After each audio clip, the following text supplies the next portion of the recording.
Bore da, a chroeso i wasanaeth boreol Eglwys Dewi Sant yr Reilwyd ar y 7fed Sul wedi'r drindod.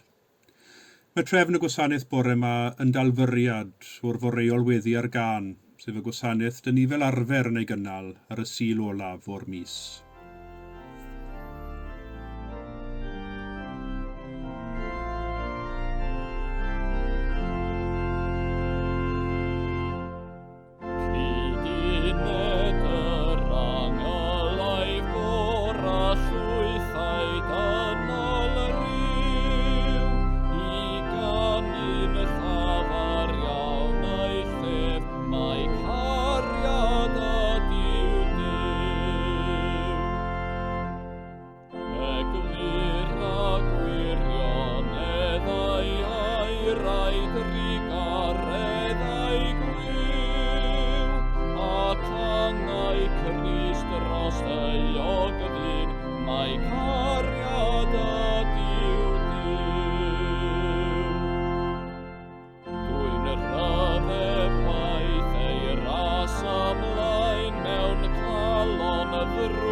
Ceisiwch yr arglwydd tra gellir ei gael gelwch arno tra fyddo yn agos, gydawed y drigionus ei ffordd a'r gŵr anwyr a'i feddyliau, dychweled at yr arglwydd ac i fe a gymer drigaredd arno, ac at ein diw ni, oherwydd i fe a arbed yn helaeth. Garedigion yng Nghrist, yr ydym yn presenoldeb y diw byw a holl gwmpaini nef, i offrym iddo, trwy ein harglwydd Iesu Grist, ein haddoliad a'n mawl a'n diolch, i gynyddu mewn gwir wybodaeth o'i gariad mawr tuag atom ac i'w ras gael dwi'n ffrwyth yn ein bywydau. Yr ydym wedi dod i'w wrando a derbyn sanctaidd a'r diw, i geisio grymusol nerth yr ysbryd glân ac i weddio dros ym ein hunain a thros bawb, fel y derbyniwn y pethau hynny sydd rhaid i ni wrthynt yr ein lles a'n daioni. Ond yn gyntaf, cyffeswn ein pechodau, a cheisio gan ein tad, ei fyddeiant a'i dangnefedd. Cyffeswn i ddiw holl alluog, y tad y mab ar ysbryd glân, i ni bechu ar feddwl gair a gweithred. Gydawsom heb ei gwneud y pethau dylasam ei gwneud, a gwneithom y pethau na ddylasam ei gwneud. Gan hynny, gweddiwn ar ei ddiw drigyrhau wrthym. Trigyrhaed yr holl alluog ddiw wrthym, a maddau ni ein holl bechodau. Gwaredid ni oddi wrth bob drwg, pan cadarnhau a nerthu ym mhob daioni, pan dwy'n i fywyd tragwyddol. Amen. Yr holl alluog ddiw sy'n maddau bawb sydd yn wir a difeiriol, a drigyrhaw wrthych, maddau i chwi a'ch gwared oddi wrth eich holl bechodau, eich cadarnhau a'ch cryfhau ym mhob daioni, a'ch cadw yn y bywyd tragwyddol, trwy Iesu Grist ein harglwydd. Amen.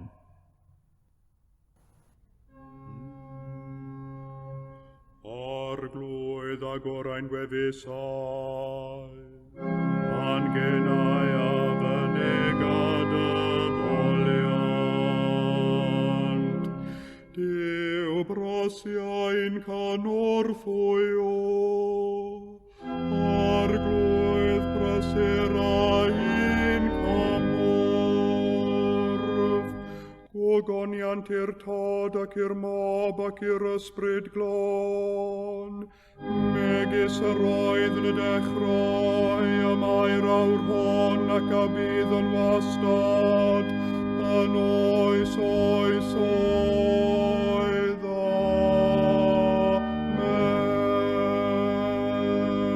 Amen. Molwch yr arglwydd, molianus fyddo enw'r arglwydd.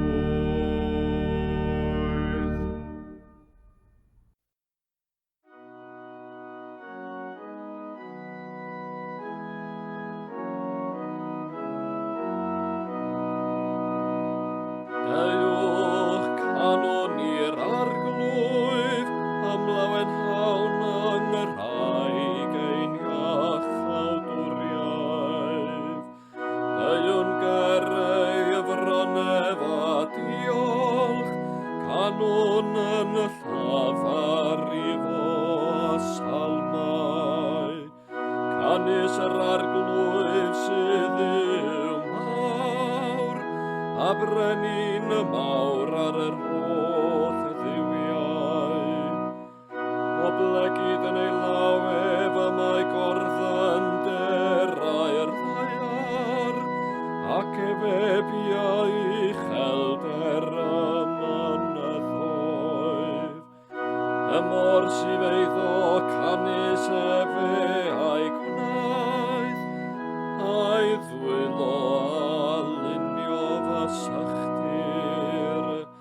Dewch a folwn a syrthion i lawr, a gostwng ger bron yr arglwydd ein gwnaethurwr. Canis efe ei wendiw ni, a nina ei bobl ef a defaid ei borfa. Heddiw os grandewch ar ei leferydd, cewch brofi ei nerf. Gogoniant i'r tad ac i'r mab, ac i'r ysbryd glân. Megis yr oedd yn y dechrau, a mae'r awr hon ac y bydd yn y wastad, yn oes oes oedd. Amen.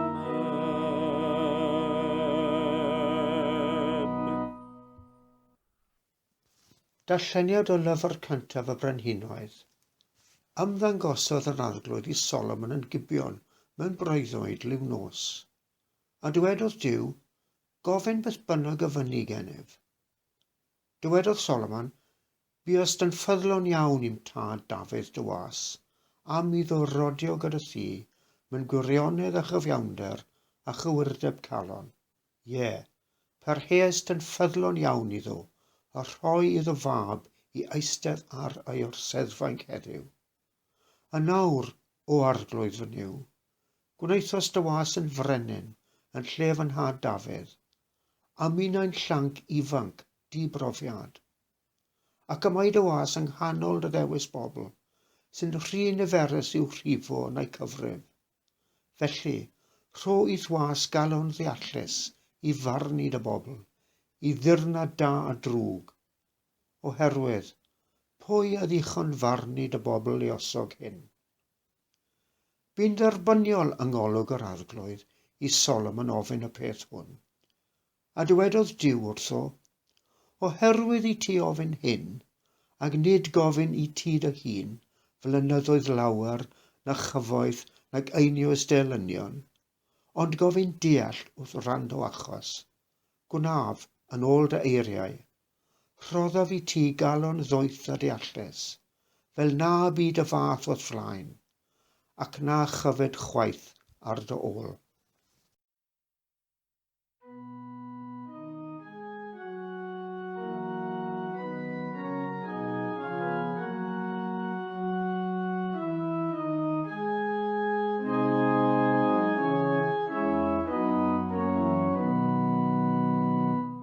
Bendigedig fyddo arglwydd yw Israel, anis a fe amwelodd ac abrynodd ei bobl.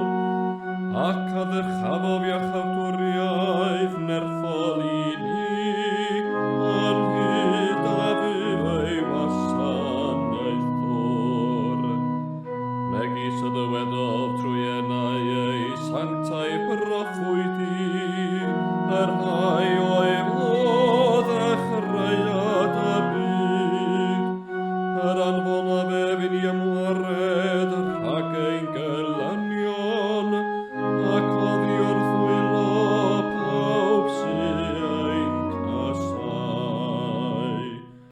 Y gwnau efyd yr i garefantadau, ac y cofiau ei santau gafamod, y rhw a dynof wrth ein tad Abraham,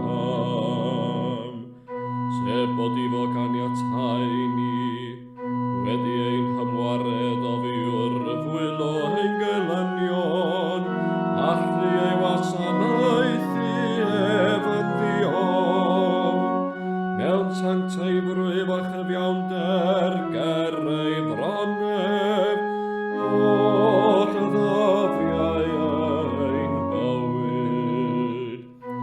A thithau Babelwyr yn broffwyd i'r goruchaf, canis tiau o flaen wyneb yr arglwydd i baratoi ei ffurfedd, ac i roddi gwybodaeth a chadwriaeth i'w bobl ef, trwy faddaiant o'i pechodau. Oherwydd tirioneb tri garef ein Duw, trwy'r hon yr ymwelodd ni godiad hael ar uchelder, i roddi llewyrch i'r rhai sydd yn eistedd mewn tywallwch a chasgodangau, ac i gyfeirio ein traed i ffordd tangnefedd. Gogoniant i'r tad ac i'r mab, ac i'r ysbryd glân, megis yr roedd yn y dechrau, y mae'r awr hon ac y bydd yn wastad, yn oes oesoedd.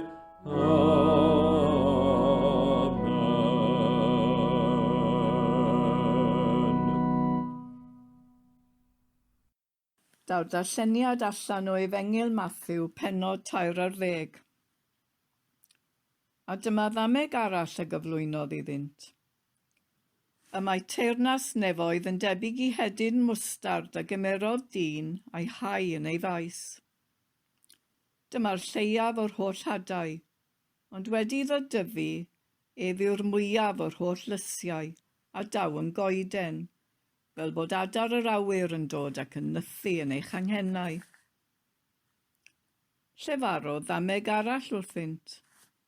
Y mae teyrnas nefoedd yn debyg i lefain y mae gwraig yn ei gymryd ac yn ei gymysgu a 3 mesur o flawd gwenith, nes lefeinio'r cwbl.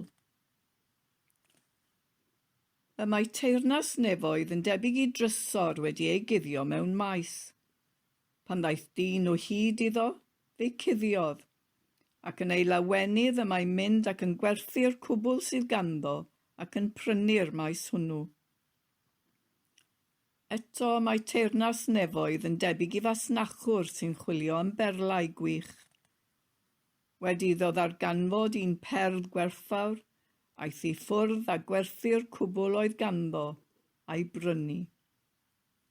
Eto mae teyrnas nefoedd yn debyg i rwyd a fwriwyd i'r môr ac addaliodd bysgod o bob math. Pan oedd yn llawn, tynnodd dynion hi'r lan a geistedd i lawr a chastlu rhai da i lestri a thaflu rhai gwael i ffwrdd. Felly y bydd yn niwedd y byd.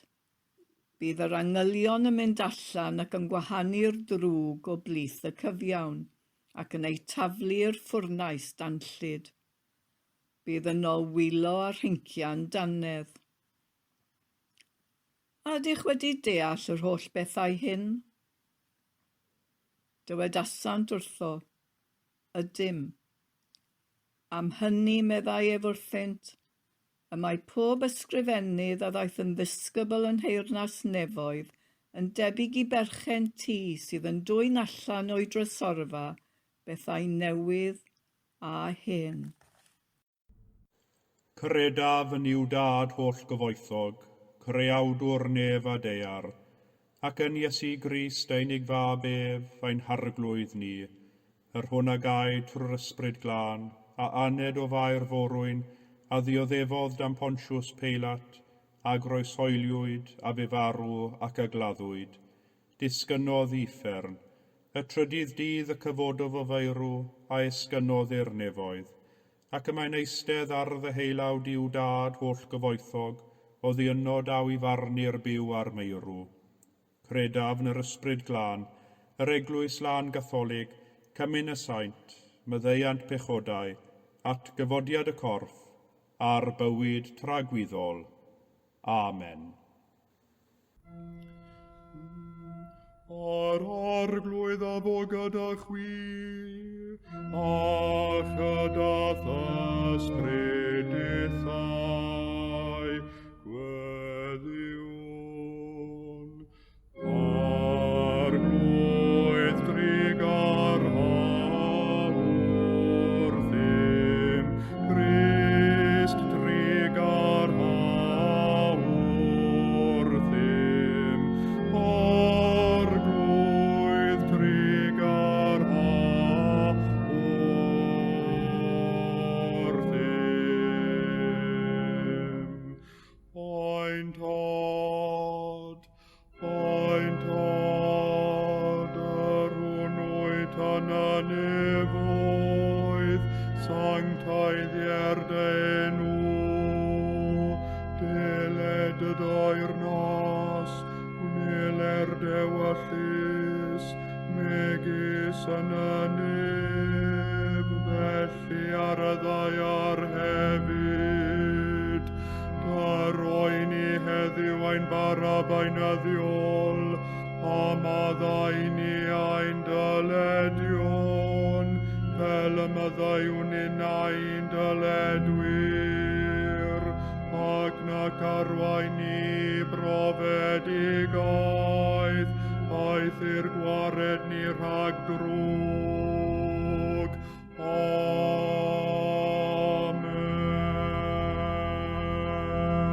Amen. Arglwydd dangos dy drigaredd arnom, a chaniatau ni dy iachawdwriaeth, gwisg dy wain i dogion ag iawnder, a gnad y ddewis bobl yn llawen, arglwydd cadw dy bobl, o bendithiad etifeddiaeth, arglwydd cadw'r frenhines, ar oywch anghorwyr ddoethinem, arglwydd dyrod angnefedd yn ein dyddiau, ac amddiffyn i byth yn erthol, Duw glanhaen calonau,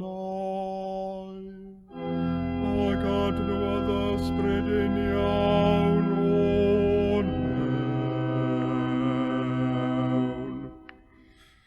O Dduw na allwn heb o ti rang i boddi ti, wrth drigaredd cyniatafod i thlan ysbryd ym mhob peth gyfarwyddo a lliwio ein calonau, trwy Iesu Grist ein harglwydd.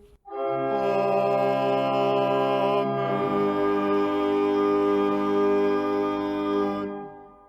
O llalliog Dduw, awdur tangnefedd a charwr cytundeb, dydnabod sydd yn fywyd rhagwyddol a thwasanaeth yn wir fraint, amddiffyn i dyweision ym mhob ryw berygl ac adfyd, fel y gallwn gan ymddiried yn llwyr yn dynodded di, dy wasanaeth i'n ddiofn, trwy Iesu Grist ein harglwydd.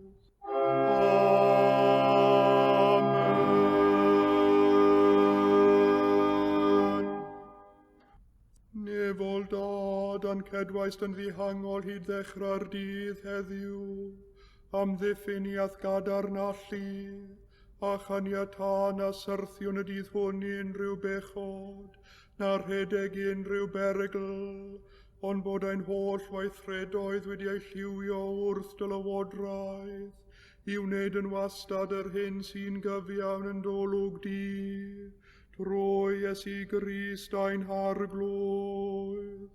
Amen.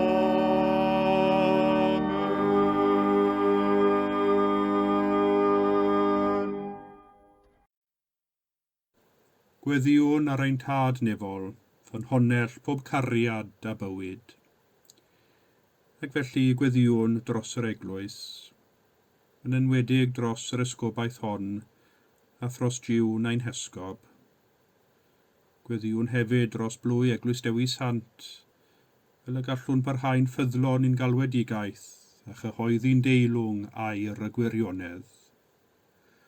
O llalluog Dduw, a elwais ni thwasanaethu di, boed i ni a tholl eglwys fod yn ffyddlon ym mhob peth ymddiriedwyd i'n gofal. Cynwrthwya ni fod yn effeithlon yn ein gwaith o ledeini de efengil, fel lefain yn lefeinio'r toes, neu fel yr hedyn mwstard sy'n tyfu'n goeden gref, fel y gall eraill fwynhau a ddewidion grasol, a dod o hyd i'r trysor sydd y tu hwnt pob gwerth, ein harglwydd aniachawdwr Iesu Grist. Amen. Gweddiwn dros arweinwyr ac cenhedloedd, a phawb sydd mewn awdurdod, fel y gall dy bobl fyw bywydau ffyddlon a thangnefeddus.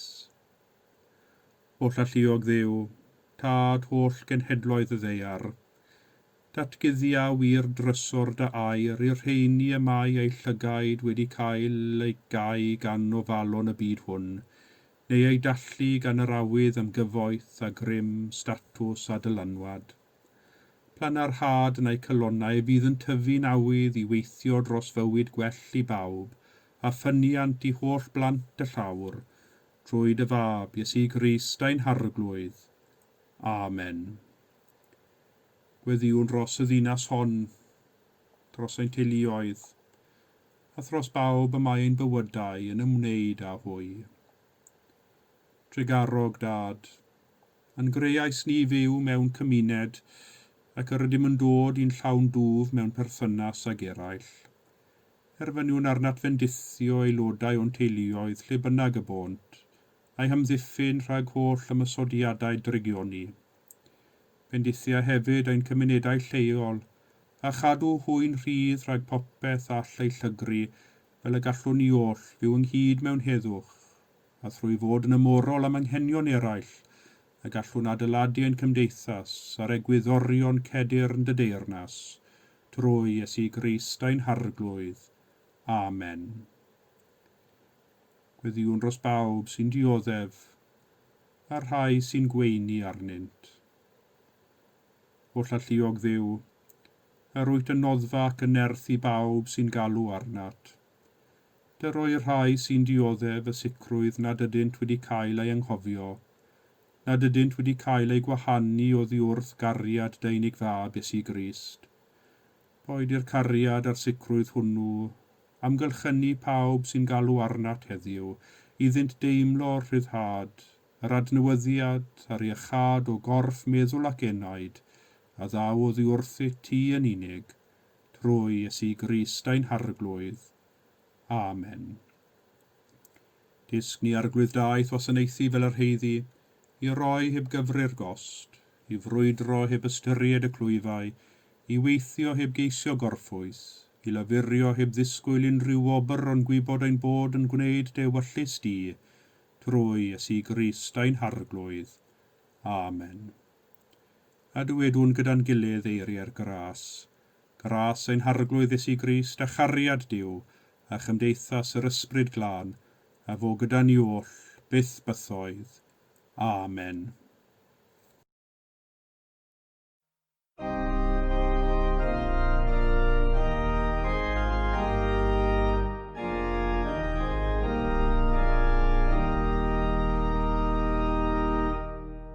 Gwyn y fyd y galon y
Am hynny, meddai Iesu wrthynt, y mae pob ysgrifennydd a ddaeth yn ddisgybl yn heirnas nefoedd, yn debyg i berchen tŷ sydd yn dwy'n allan o'i drysorfa bethau newydd a hen.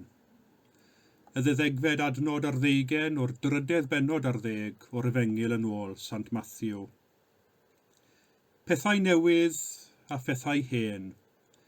Mae'n rhyfedd fel mae ffasiwn yn newid gyda threigl amser.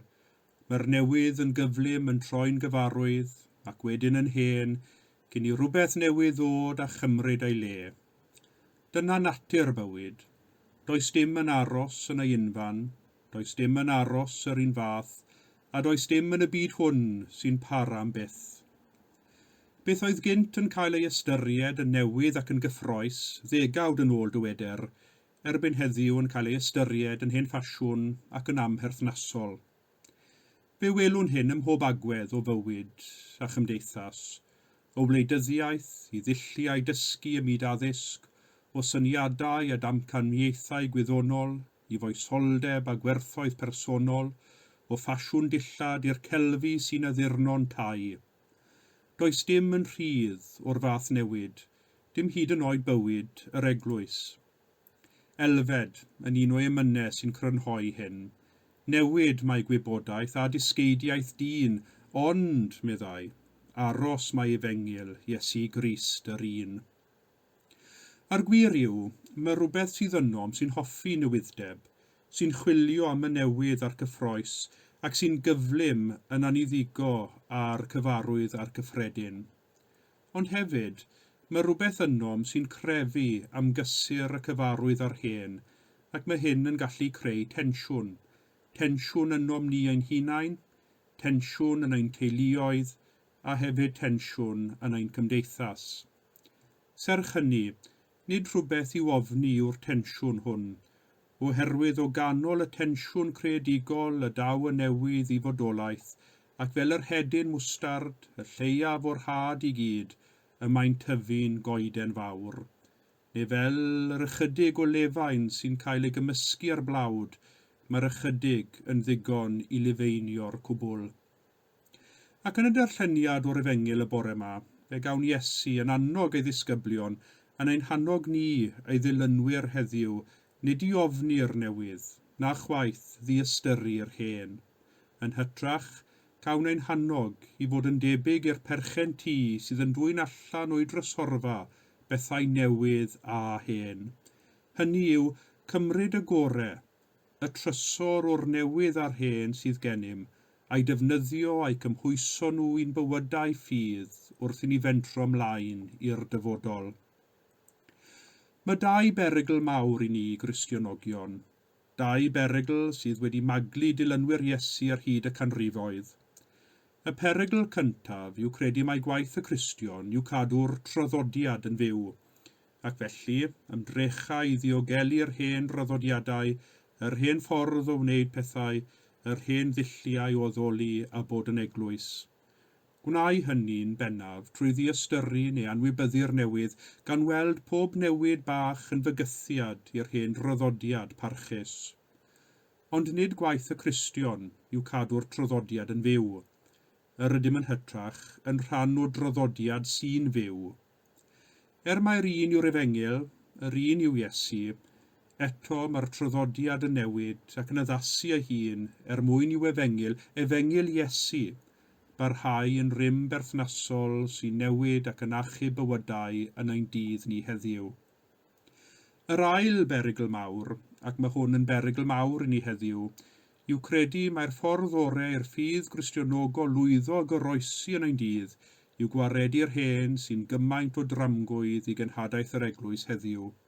Allan yr hen ac i mewn ar newydd yw'r grig yn rhai, ac felly mae'r hen yn cael ei ddiystyru, a'i anwybyddu, y traddodiadau yn cael ei bychanu. Ond wrth waredu'r hen, mae'r eglwys yn colli ei gwreiddi a'i dwfn sydd yn ei angori hi yn y gymuned a'r gymdeithas a'r traddodiad cyfoethog. Tlawd yw'r eglwys sydd wedi colli gafael yn ei hanes a'i traddodiad ei hun. Y gwir yw, mae angen y newydd a'r hen, oherwydd yn y tensiwn creadigol rhwng y ddau, y mae modd symud ymlaen wrth i'r eglwys ddefnyddio'r gorau o'r ddau i gymhwyso gwirioneddau tragwyddol yr Efengil i heriau ein dydd a'n hoes. Efengil, newyddion da, sy'n llewyrch, i'n llwybr trwy'r cyfnod ansicr hwn. Efengil sy'n gysur ac yn nerth i ni. Efengil, newyddion da sy'n ein herio ni o hyd i chwilio am y trysor a'r perl gwerthfawr ym mhob sefyllfa, ac wedi ei darganfod, gwneud popeth yn ein gallu i'w meddiannu, a'i cadw a'i defnyddio.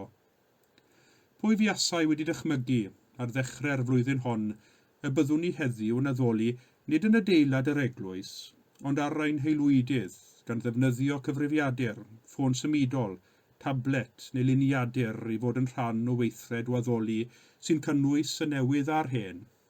Hen drefn efo reolweddu yn cael ei chyflwyno ar ddull podlediad.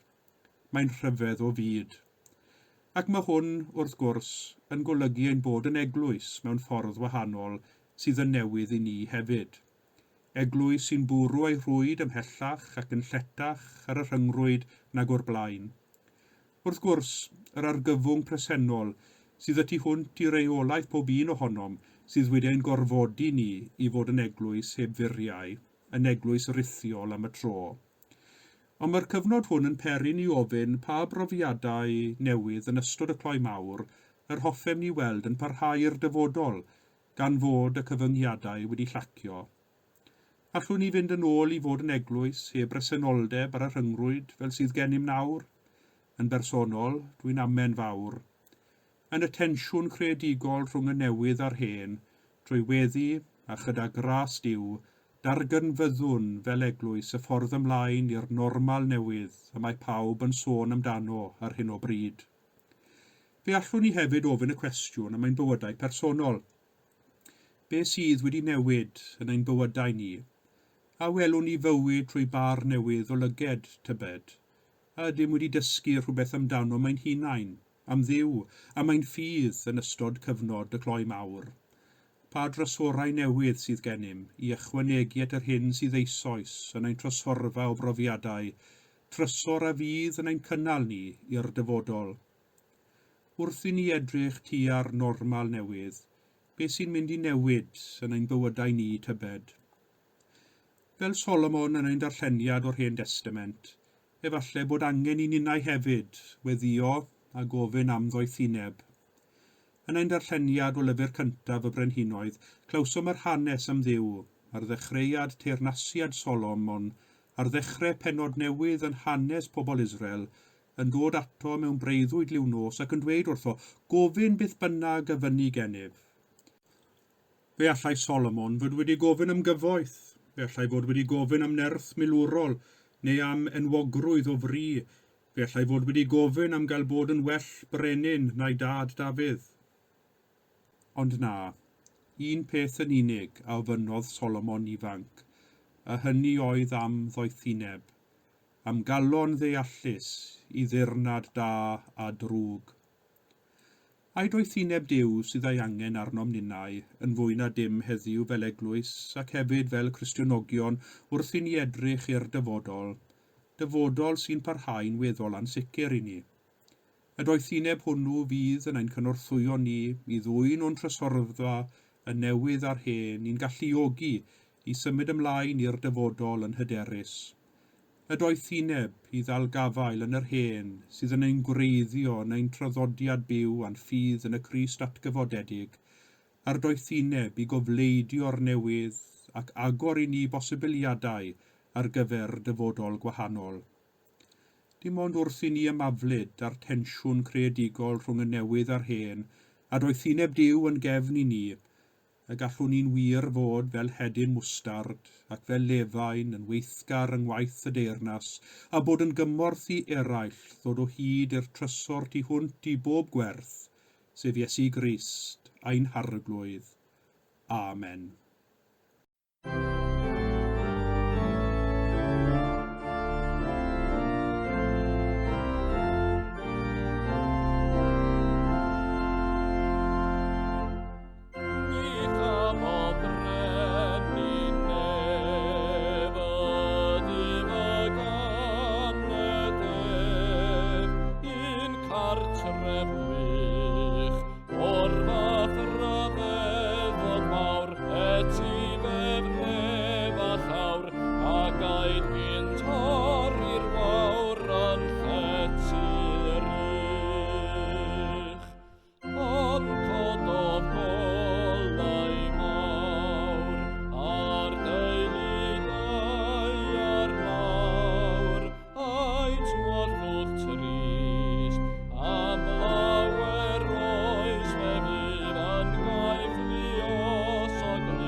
pang nefedd Duw, yr hwn sydd uwchlaw pob deall, a gadwa'ch calonnau a'ch meddyliau yng ngwybodaeth a chariad Duw a'i fab Iesu Grist a'n harglwydd, a bendith Duw holl alluog, y tad y mab yr ysbryd glân, a fo'n eich plith ac adrigo gyda chwi yn wastad. Amen.